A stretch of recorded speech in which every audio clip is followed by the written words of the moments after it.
Jean was a great contributor to our association.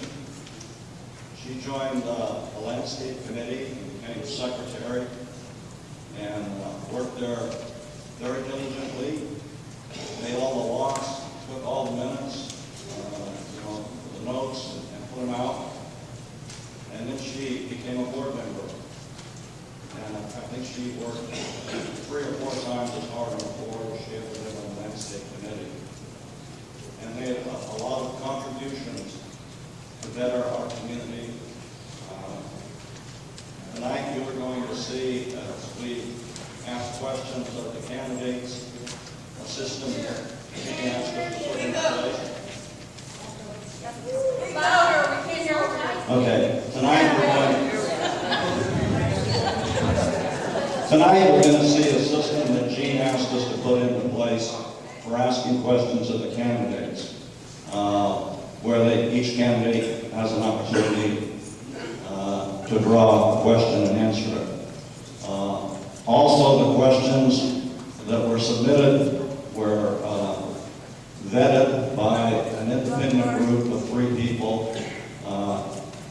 Each one of the 3 was nominated by a board member, including Jean, last week. And these 3 people selected the questions that are on the last poll that will be drawn. So Jean's legacy is with us here tonight and will stay with this community for a long time. And as you may know, we are going to have a memorial service for her in July and pay continuing tribute to Jean.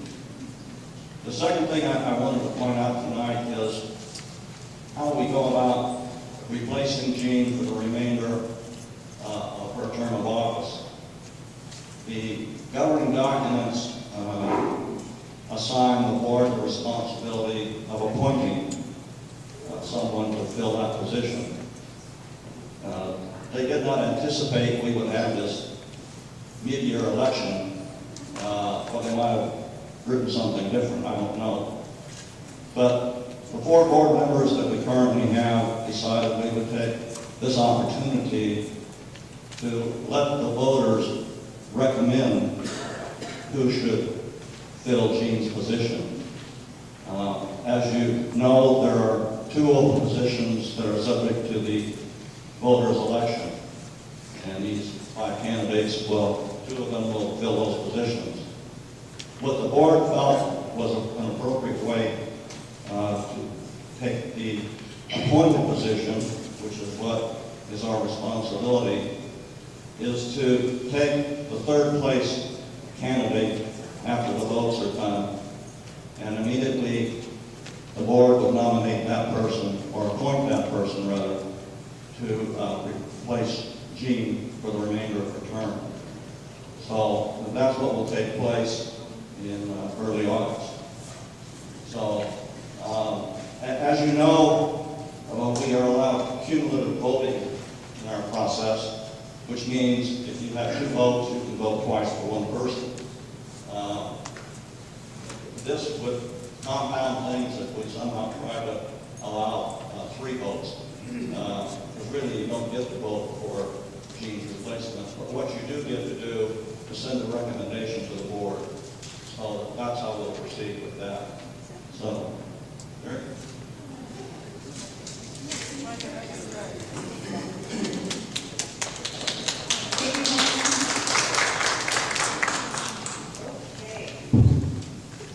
All right, so I'm just going to speak directly to the microphone. I think that it seems to work a lot better, and everybody can hear me. Everyone can hear me well on both sides of the room?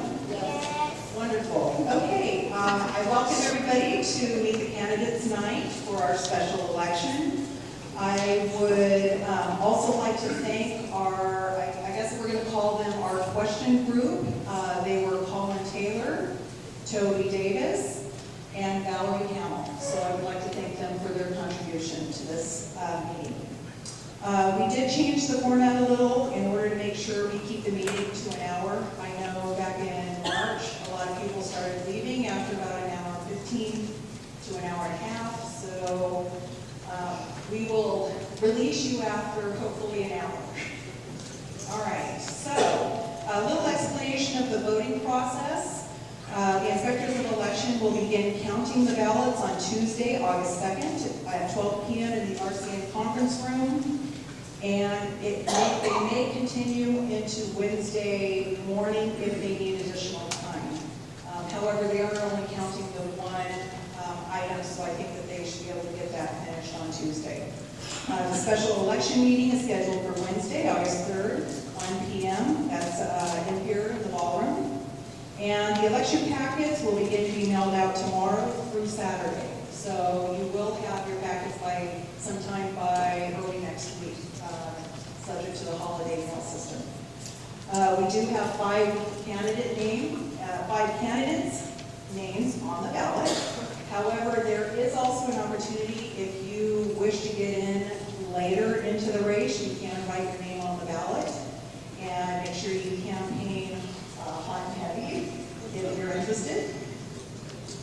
And then, as Lyndon said, the homeowners are voting for 2 seats that were vacated by Kay Hovnanian. And then he also explained cumulative voting. Again, just a reiteration that cumulative voting is we've got 2 open seats. Each household receives 2 votes. You can vote those any way you choose. You can select one candidate to receive 1 vote, or you can accumulate your votes and give one candidate 2 votes.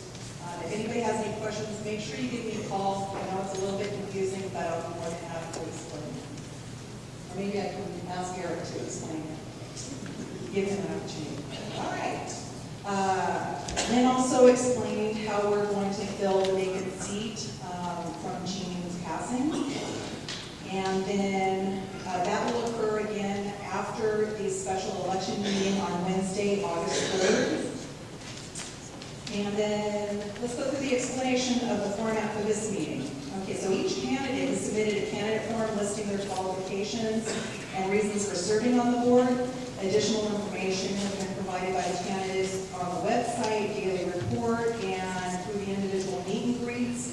So we felt it wasn't a good use of the time to, again, have opening statements. I think we want to jump right into the questions. Questions. There's 1 question that will be answered by all candidates, and then 2 additional questions that will be drawn randomly for the individual candidates to answer. And then the final question will be the candidate's choice. That means either you can answer a question that was previously asked by another candidate, or you can answer a question that you believe should have been asked. And then just a couple reminders, make sure you silence your cell phones, just out of respect. And then I'm sure it goes without saying, but as a reminder, we request that homeowners respect all candidates during the meeting. I'm going to introduce our candidates. We're going to start with Jeannie Glanville. We've got Dennis Gray, Jerry Monahan, John Noonan, and Fred Beck. All right, so questions were submitted by homeowners prior to the meeting. They were reviewed by Toby Davis, Valerie Hamill, and Colin Taylor. And each candidate will have up to 2 minutes to answer the questions. So the first question is,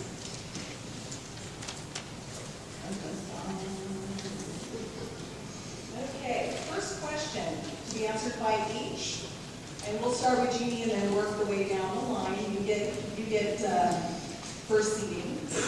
All right, those of you who are running on a platform of change, please define change. What is specifically that you don't like and why should it be changed? So Jeannie, we'll go ahead and start with you. Well, in terms of change, I'm interested in supporting term limits for both the board of directors and for our committees. I want to see balanced and fair representation on the board. So I would like to see seasoned homeowners as well as new homeowners on the board, ultimately representing all of the phases of our community by the time KDOT exits. And also in terms of change, I would like to see equal rights for our disabled homeowners. I'd like to make sure that they have access to our trails, which I think we're working on now. I'd like to see subtitles in all the movies that are being shown for our hearing impaired. You know, we're not part of the ADA Act, American with Disabilities Act, because we're a private community, but we are governed by the Federal Housing Administration, and they guarantee equal rights to all homeowners, and that includes our disabled homeowners. In terms of change, I would like to see more homeowner communication and involvement. I think we serve at the pleasure of the community and the homeowners. And so as K-Hub exits, I think we need to put together a strategic plan that we can develop goals and objectives as homeowners to talk about the 500 home expansion that we have coming up, as well as K-Hub's exit, so that we are prepared to rewrite our bylaws, our CCNRs, our community guidelines, and our policies to make them homeowner-specific and not builder-specific. Thank you.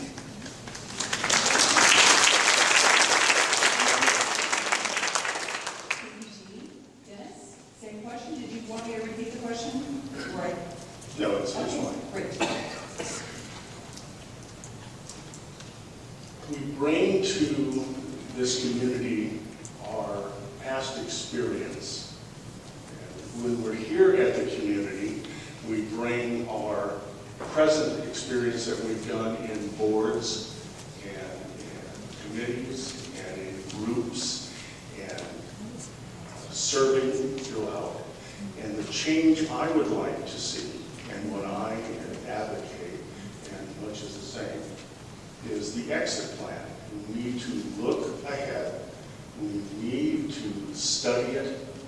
We need to start participating now. If we don't, we find ourselves in some trouble when it comes to that time. The change needs to be in homeowner input. What we get from your input is important to us, and I say us because I'm using the plural term for a board that works as a team to address these issues that are coming up with change. And that change, in my opinion, is an exit plan. We need that. We need to look forward to that, and that's what I advocate. Thank you.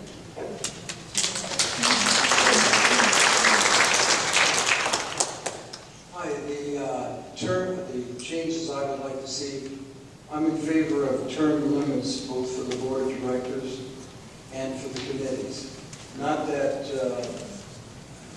I want to change for the sake of change, but I'd like to see over the next few years a lot of our new people and our more seasoned individuals who have been here many years have an opportunity to serve on committees. The other thing I'd like to do is I'd like to develop an action committee to follow up on maintenance requests, on things that need to be repaired, so that if we send in forms requesting this and that to be fixed, and it goes on for 2, 3, 4 months, somebody at least can follow up for us and find out what the problem might be. The other thing is as already been mentioned, developing a short-range, long-range plan, because we're going to be on our own come probably 2019. When K-Hub leaves us, we're going to have 7 board members in that time. So we're going to have to plan from now until then on how we're going to address what we need to be doing when they leave. I'd like to establish eligibility lists for each of the committees that we have before we have vacancies. So the chair of those committees can publicize it in the breeze, in flyers, on the morning report, and the staff get people interested, have them fill out the application, and get them interested, get them eligible, and then start having the ones that have been approved sitting in on those committee meetings. Then if a committee member has to leave the committee for whatever reason, we have a viable candidate that we can bring in to replace them right away. And the whole thing, whether it's term limits or anything, it's community input into what we need to be doing. You're the ones in charge. Thank you.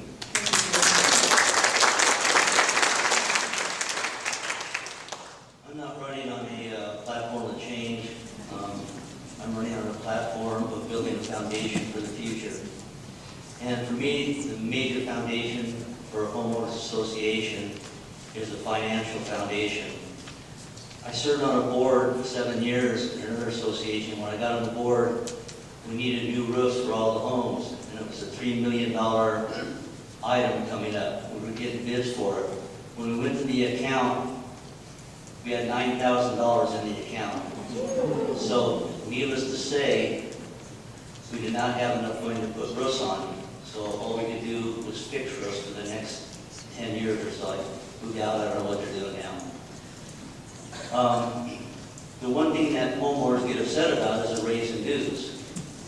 Right now, we're very, very, very lucky that we have new homes coming in every month that add to our coffers where we can afford to put money in the reserves.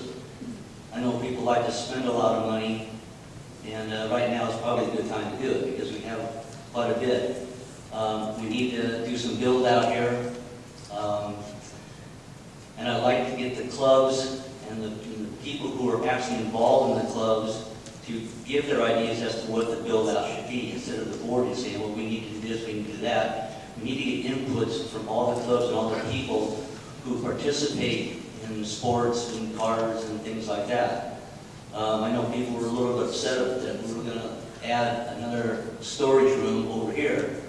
The cost of that is very expensive, but those who are upset, I noticed, never volunteered to actually work in there. They never had anything fall on their head.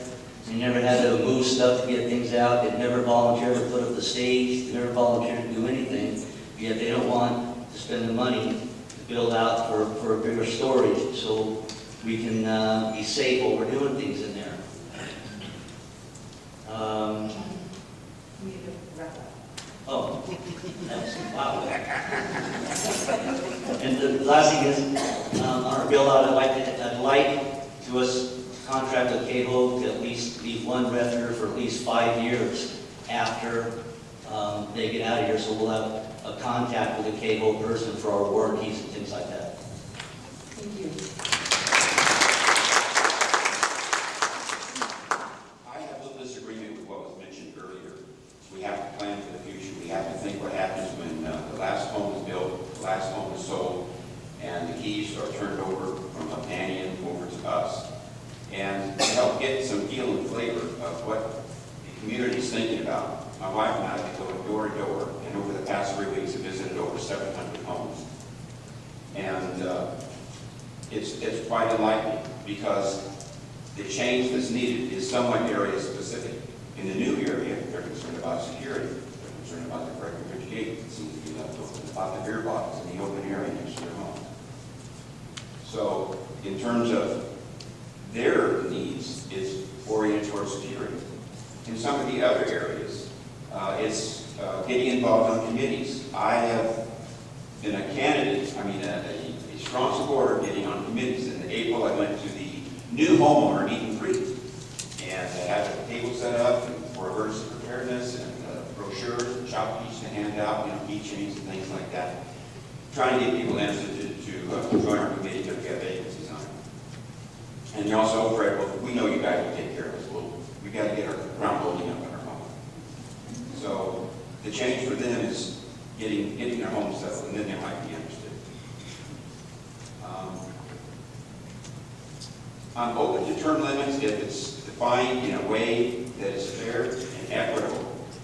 Again, campaign for membership, we have currently, as of today, still 5 vacant positions on committees. So we do need people to step up and participate. And it's not hard to do, and it's a way of getting involved in governance of our homeowners association at the most active level, because the committees are the engine of our homeowners association. They're the engine that keeps work going. In terms of transitioning to Hovnanian, Dennis and I have a transition plan that we started early work on. We're not waiting until 20 days before Hovnanian walks off campus, so we've already started on a transition plan. You can't start too early in getting your ducks in a row. Right.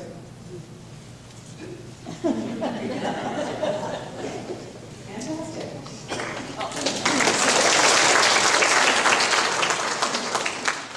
Now that we broke the ice,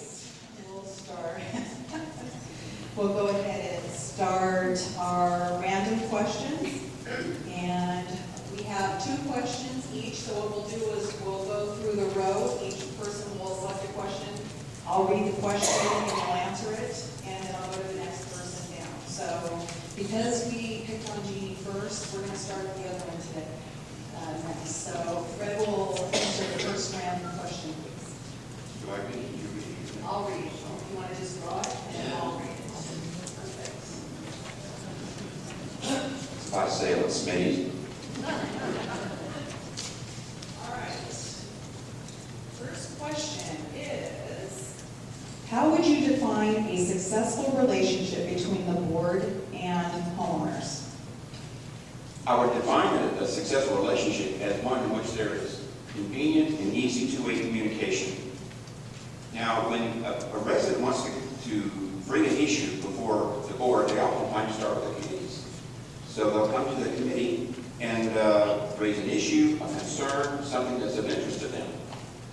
Well, currently, up until recently, we had board liaisons, and that was an excellent first place for a board member to hear what's going on with the residents. It's that first level of introduction of bringing an issue before the board.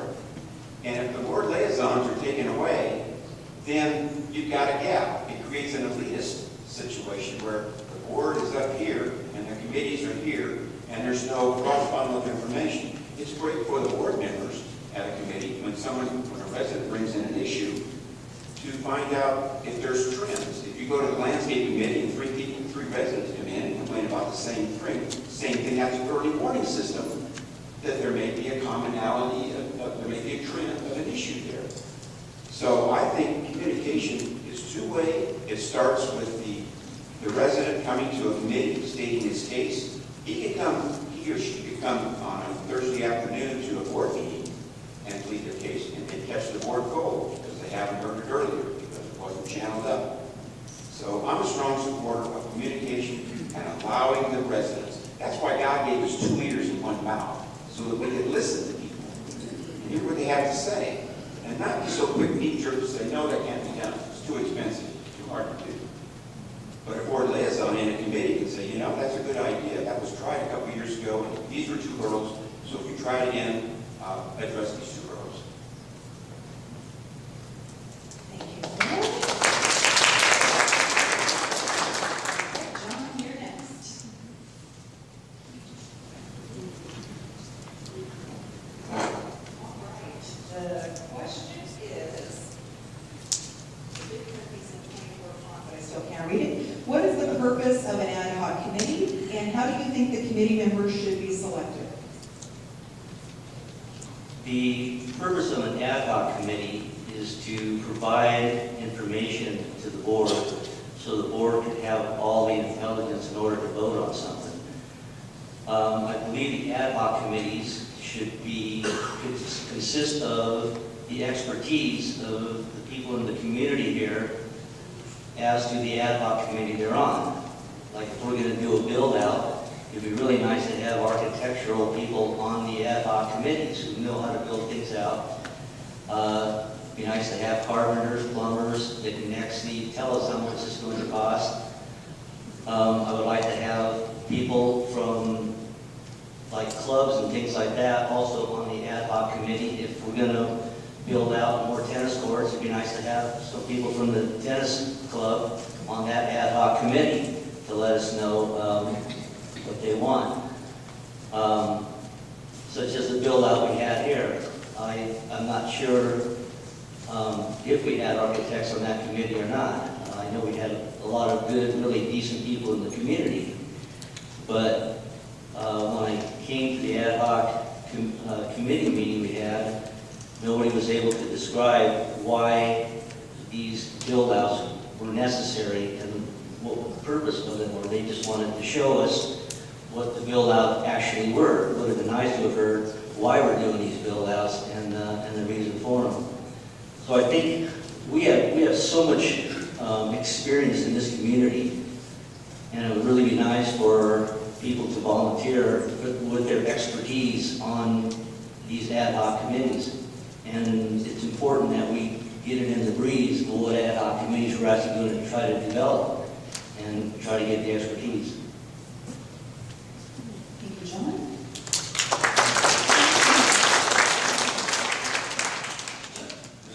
I'll get this red one here.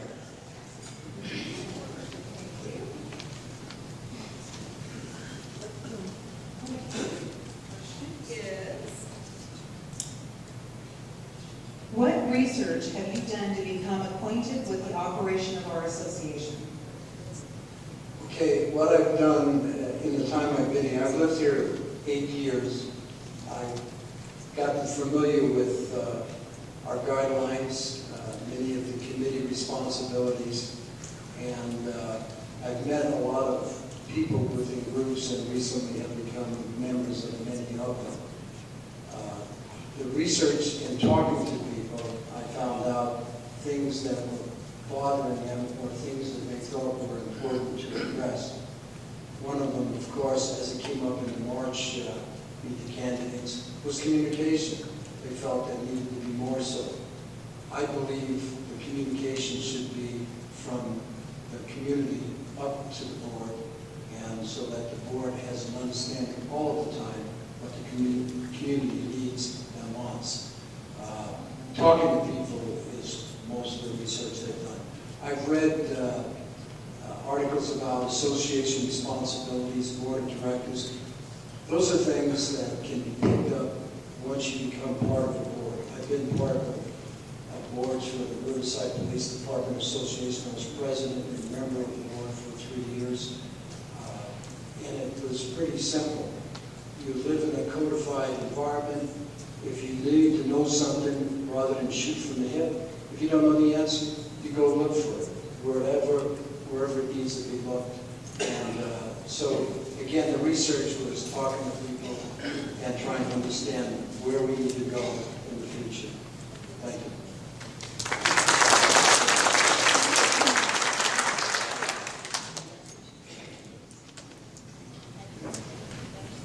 That's just one? Sure.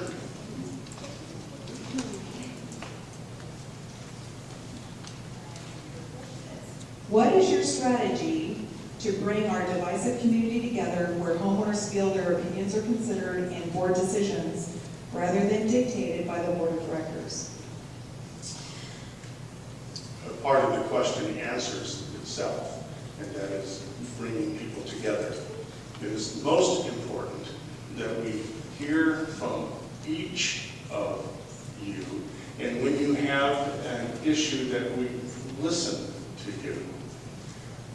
I personally have enjoyed going from house to house along with where we live, and we've been talking to the community, and the interesting part is to actually hear people and their concerns.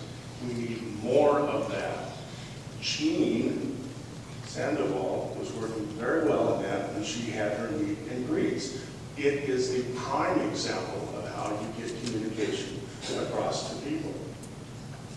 Once that information is received, especially on the board level, it is good to take that information, discuss it, work as a team, not as an individual. And then once the team is done and we take that information and we glean it all together, then you make an informed decision. But the most important thing here is communication. Communication starts from the individuals in the association. You tell us what your concern is, and it's a responsibility to listen to what your concern is and to try to address it, to discuss it, and to take some action with that.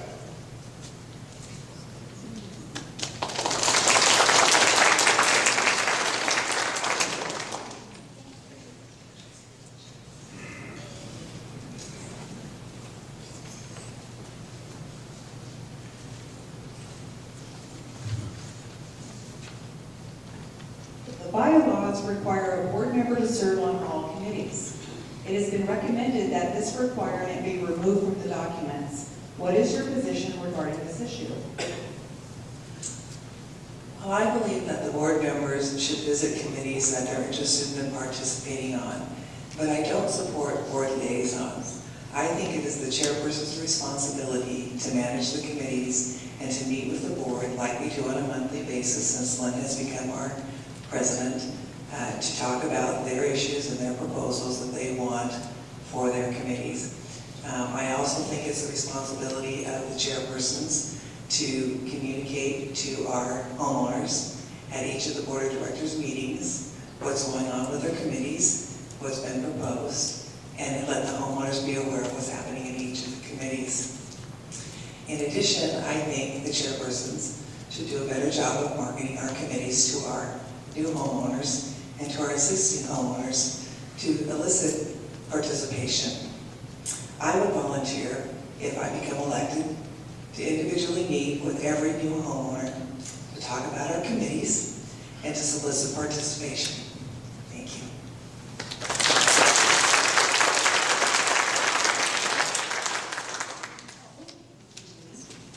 All right, we're going to do random now. All right, Jerry, you're up. Swipe the second time right away.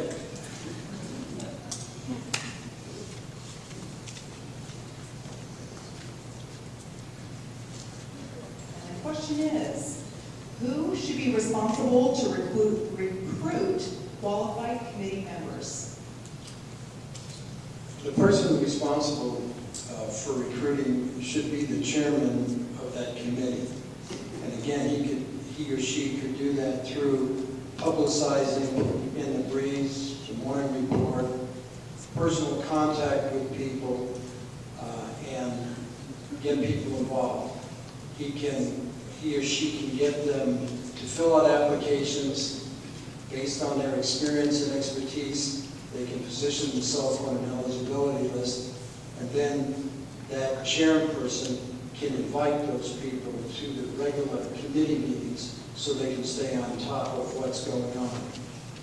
This is something that each committee chair should do, and then when the time comes to replace somebody, that chair will be able to submit the name or names of people who have been cleared, qualified, and are ready to go and step in where they need to be.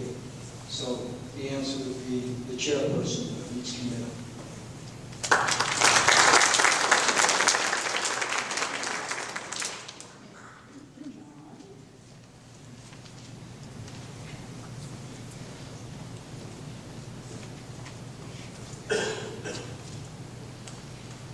What is your position on term limits for board members and committee members? I don't mind term limits. I don't want to see a one-term term limit, that's for sure. It takes at least 2 years, once you become a board member, to even to learn what's going on in the community, to learn what's going on in the board, to learn the legalese of being a board member. On the last association where I was the president, we used to go to Euclid Management Group, which is now First something or other. They used to have 2 yearly legal seminars that all board members would go to. And it was probably the 5th or 6th one that I went to, and that's after 3 years that I really had a real understanding of what I was going to do on the board, a real understanding. Because on my board, we were the finance committee, we were the architectural committee, we were the landscape committee, because we had no volunteers. We're very lucky in this community that we have a lot of volunteers, that people want to do something, that we have very, very, very good committees that people to draw from.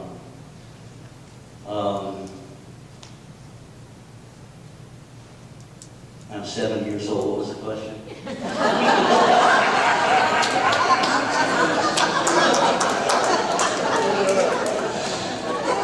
Obviously, that's the first thing to go. But for me, it was the second. But What was your position for term, or what is your... term limits. There you go. Yeah, term limits. I think I've already been turned out already. No, I think a lot of people stay on the board way too long. There's so many other things to do in this community that the people that I get involved with, instead of just staying on the board for years and years and years and years. I think you have these board members who get stale ideas, so I think term limits are very good, as long as it's not a one-term thing. It's got to be a minimum of 2 terms.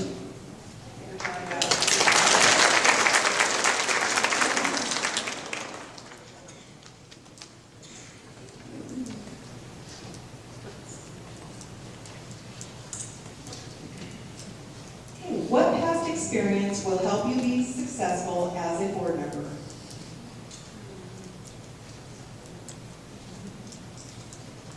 I served 34 years in law enforcement. And that kind of brought some experience to the table. However, I served 7 years on the school board, which even brought more experience to the table. And then once I was here, retired, I've been on emergency preparedness, I've been on neighborhood watch, I've been on rules and regulations, and I've done 2 ad hocs and 1 advisory committee, and all those without terms in there. We just seemed to have kept going on. And then I've been chair of safety and facilities for 2 years. It's my 2nd term on there. I think what it does, it brings experience from the past. We all bring, all of us here for candidates have brought experience to the table, and it's very good. Then it's what you do when you're here and you learn the system. It's a learning curve. It's a good point. It takes about 2 years to get the learning curve in, and then to operate within the budget and to learn it. I mean, you've got 4 budgets in this place. And you have to learn where they go, what they do, what each of them have, and their individual little nuances with that. And then you take that experience, especially when you're with the board, and the board president made a comment here in the past, which I think is outstanding, that going through committees over the years is a good learning tool and a good way to come into the board. That's the experience I bring, and I'm looking forward to it.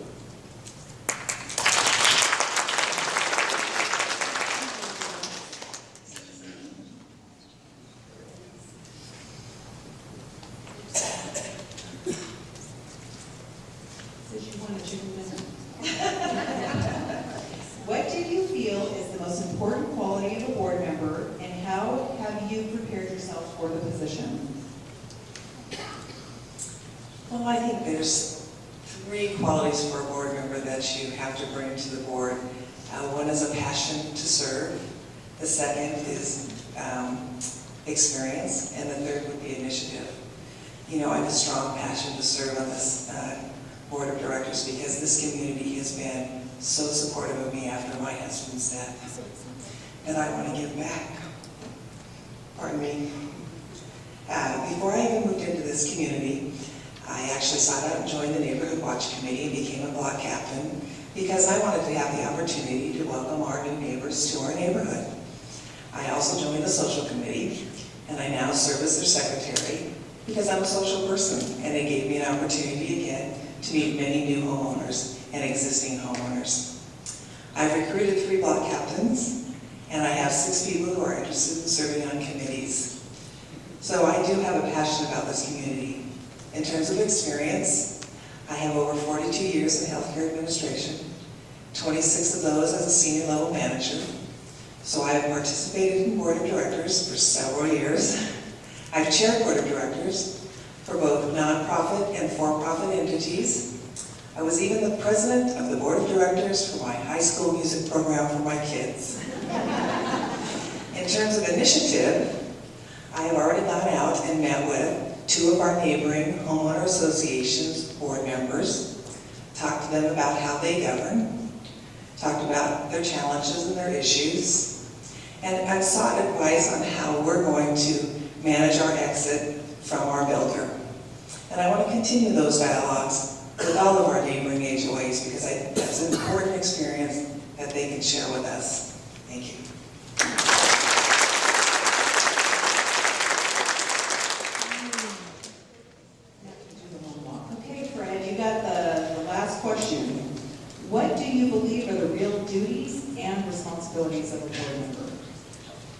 The primary job of the board is to maintain the common areas, the common buildings, the common area outside grounds of our community here.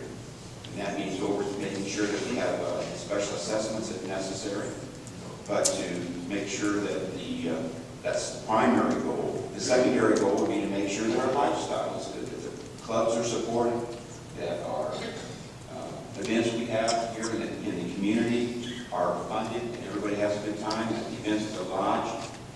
Those are the primary objectives in terms of duties and operations. But first of all, is to listen to people, to listen to people. And our walk around that my wife and I had in the homes over the past 3 weeks, that's what we did. We knocked on the door, we introduced ourselves, and we said, what are the things you like, what are the things you don't like here? And that gave us, again, a flavor of what's going on in the community. It was good to see the enthusiasm of Mike and Nancy and Vincent Press about the putting green they put in their yard. They grabbed us by the arm and pulled us back to the backyard and said, look at this putting green, it's really cool. It's to see the excitement of Norm and Teresa on Diamond Peak. They're moving into their new home. Everything smelled fresh and brand new. And Pete Antoine, one of the meet and greets we had, our campaign stops for our committee, who, when we talked about security, gave us a good idea that has tremendous bang for buck, that could save us money, that could enhance our security. And many of you know Pete Antoine has been here quite a while. So we get good ideas from people that have been here a while, and we get good reception from folks that have just moved in. But above all else is the ability to listen, to have someone come forward with an idea, whether it's at the Thursday board meeting or whether it's at a committee, and be able to listen to that idea and see if it has merit. And not say, no, we can't do that out of the chute. Nothing gripes me more than to approach a board and with an idea or a proposal or initiative and say, no, we can't do that. Can't be done. Well, show me why. I'll sit down and help you write the proposal. Actually, That was your buzzer. Okay, we're going to start our final. Again, each candidate has the opportunity to either answer a question that was previously asked or answer a question they felt should have been asked. And so we'll go ahead and start with Jeannie. I want to talk about the goals for the community, both the short-term and the long-term goals. There's some short-term goals that I think we need to finish rather quickly, and I think that's the renovation that we're undergoing. I think we need to finish revising the bocce ball courts so that they meet the standards of our players and limit our risk and liability for our disabled players.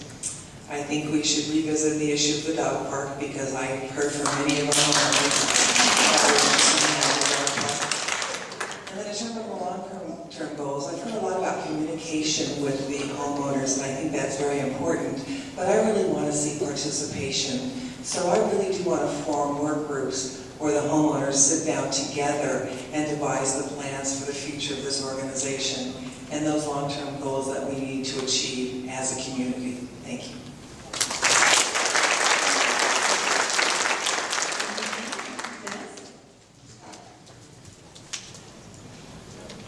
I think you've heard a common theme tonight here, especially with the members that are present here in the podium, to working together and to achieving an end goal. I think there's been some communication that's been most excellent, and this is what you want as a community. This is what you desire.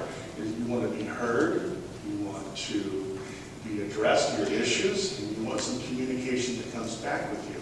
We all do that here. At least that's what I've heard, and I like hearing that. What we should also consider, and this is the nuts and bolts of what we have here, we have 4 budgets here. It's kind of dry. We all understand that, but we must be aware that the budgets address different areas and different needs within here.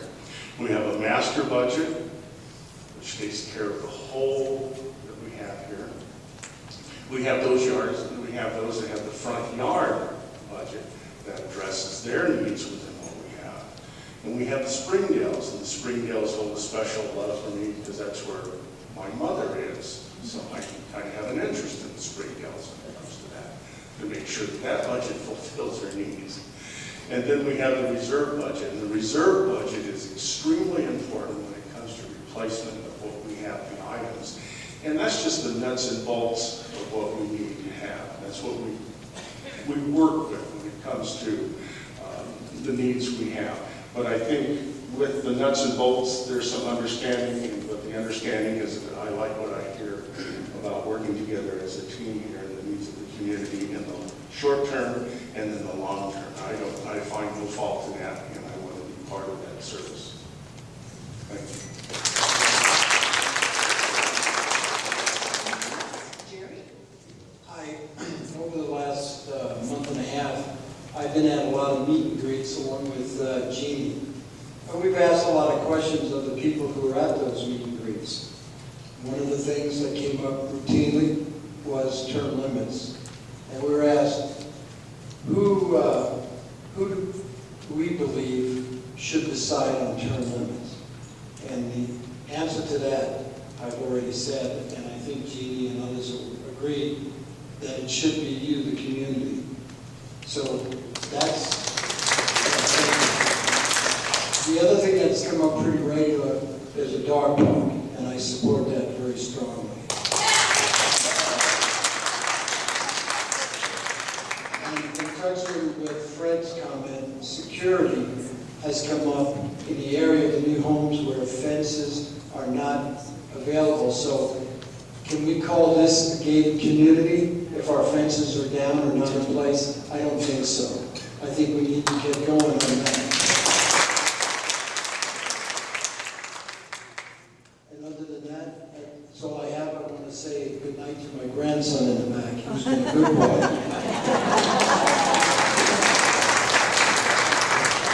A question came up about how do you bring the community together. One of the reasons I decided to run for the board is I heard these rumors about we gotta retake the board, this board's gonna destroy the community. Well, let me tell you something. There's no board of any homeowner association that can destroy a community, so you can all sleep tight tonight. The way you bring the community together, the board has to let the people know that we work for them. We don't rule them. I don't wear a crown. You don't have to come up and kiss my ring. You know, we work for you guys. Okay? We work for you. But the most important thing I want to reiterate again is our financials. I think everybody, if you get a chance, read the reserve analysis. I think our reserve analysis now is probably at 125%, something like that. One of the best. Most associations are down to 60 to 75%. Nobody wants to get a letter in the mail saying, we're going to assess you. This board has the right to assess anybody if we need streets done, and nobody wants to get an assessment letter for $2,000 or $3,000. Nobody wants to get a raise in their dues. We have an absolutely wonderful, wonderful finance committee. Now I understand it's led by Don Fant, who's a wonderful financial guy. So, I mean, this community is very, very, very, very lucky to have him. So, any decision that I make will be absolutely fiscally responsible. And it's my job to keep up that reserve so we can all sleep tight at night. Thank you. Just to amplify what John was saying about reserves. In their master budget, we have 135% of the reserve. On the front yard, we have 127%, and on the Springdale, 70%. Now, the guideline is anything above 70% is considered good. So, just to underscore, we have a very, very sound financial committee, and Don Fant does not drive a new Ferrari, which is a good sign. Just to recap briefly, we didn't get to make opening statements about our experience here, but both Dennis and I have experience working on committees where the bread and butter is of the HOA in getting things done. It's kind of the first line of defense where things get done. I worked on the landscape committee. I was chairman for 2 years. I stepped down and let a newer member be chair of the landscape committee for 1 year. And after she stepped down, Lynn took over for 5 years, which didn't seem like term limits to me, but anyway. We've got a good program going here. I've also been on emergency preparedness where we got disaster drills. We've had training sessions going on to learn how people can be extricated from falling buildings and walls. We live in an earthquake zone. It's not a matter of if but when. We're not being paranoid, but we're trying to be prepared. So I would encourage any of you that haven't been on a committee to get on emergency preparedness. There's 5 spaces right now in our committees that are welcome new people. Thank you.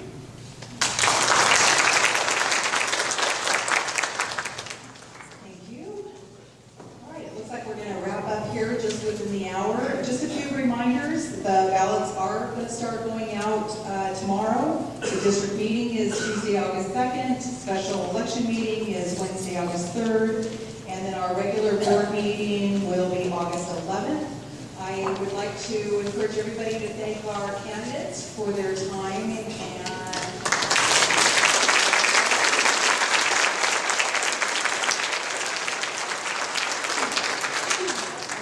Bill hang out if somebody wants to come up and talk to them individually. I thank everybody for coming.